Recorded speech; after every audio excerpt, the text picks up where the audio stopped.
$207 million. This is the amount of money that was spent last year on abdominal exercise equipment sold through infomercials. Aside from the fact that a few wealthy marketers are cleaning up big time on the sweat and dreams of all the sculpted ab hopefuls out there, this tells us one thing: six-pack abs are in high demand. It's no secret that virtually every single person out there, even those who aren't involved in bodybuilding and fitness, desire a flat, tight, and well-defined midsection. Six-pack abs are at the top on most people's list of priorities in the gym, and everyone seems to be on a mission to get them. How do most people go about this?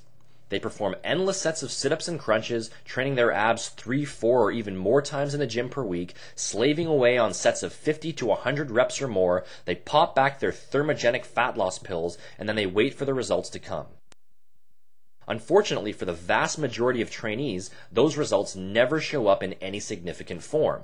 Why? It's because almost everyone out there is structuring their six-pack ab program based on a false premise. And that false premise is the myth of spot reduction. The spot reduction myth is one of the most common misconceptions in the entire fitness industry and results in endless hours of wasted training time around the world. Simply put, spot reduction implies that it is possible to target fat loss from specific areas of the body by training them with resistance. For example, spot reduction would imply that training your biceps with weights will burn fat off of your bicep area, or that training your chest with weights will burn fat off of your chest area. The truth is that this notion of targeting fat loss from specific areas of the body is downright false, illogical, and untrue. Let me clear this up once and for all. You cannot target fat loss from a specific area of your body. Let me repeat that again because it's so important. You cannot target fat loss from a specific area of your body. When you train your body with weights, all you are doing is stimulating the specific muscle groups involved in the movement, but this stimulation has no effect on the stored body fat in and around that particular area. Fat loss only occurs on a holistic level. In other words, when the body is stimulated to burn fat through proper diet and cardiovascular exercise, it will burn fat from the entire body as a whole. You have no control over this, and there is no way to stimulate fat to be burned from specific areas of the body by training them with weights. So, what does all of this have to do with achieving six-pack abs? Well, everything. You see, everyone already has a six-pack. The problem is that for most people, it's simply hidden underneath a layer of fat. This layer of fat causes the midsection to appear soft, smooth, and protrusive. However, underneath that layer of fat are the abdominal muscles, and causing these muscles to appear flat, defined, and separated is a simple matter of removing, or more accurately, significantly decreasing, the layer of fat sitting on top of them, as well as the layer of fat behind them surrounding the internal organs.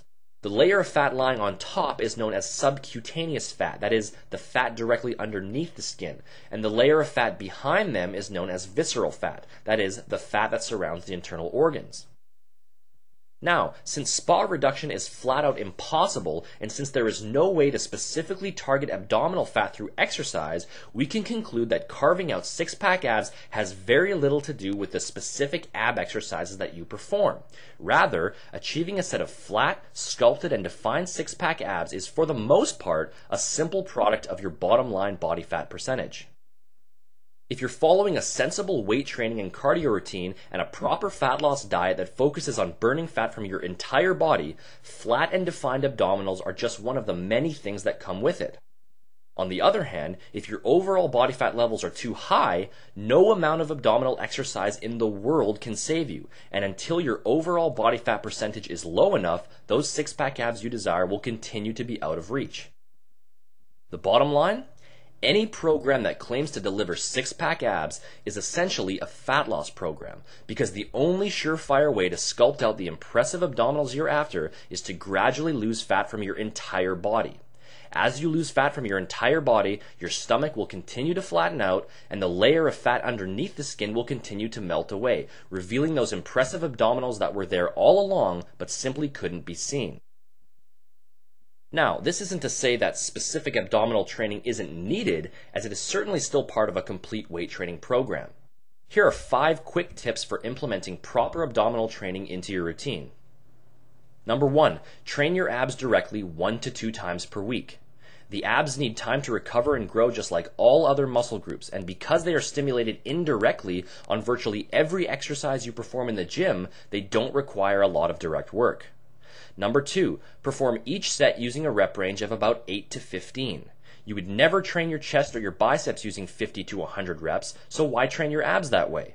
Again, the abdominals are just like all other muscles and therefore should be trained in the same fashion. Number 3, perform between 3 to 6 total direct abdominal sets per workout. As long as you train hard, you do not need to perform an endless number of sets. Keep in mind that since the abs are constantly being worked when you perform all of your other exercises, they don't need a large amount of direct work.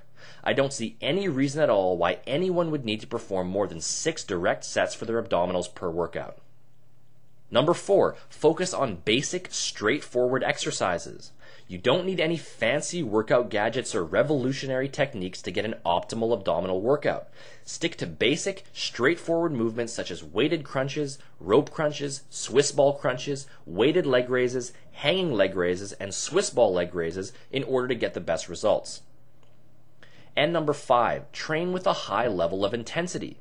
The abdominals respond to muscular overload just like all other muscle groups, and in order to get them to respond, you must be willing to train hard. If the last 1 to 2 reps of each set are not extremely difficult to perform, you're simply wasting your time. As you can see, abdominal training is very basic and straightforward, and there is no need to get fancy or overcomplicate things.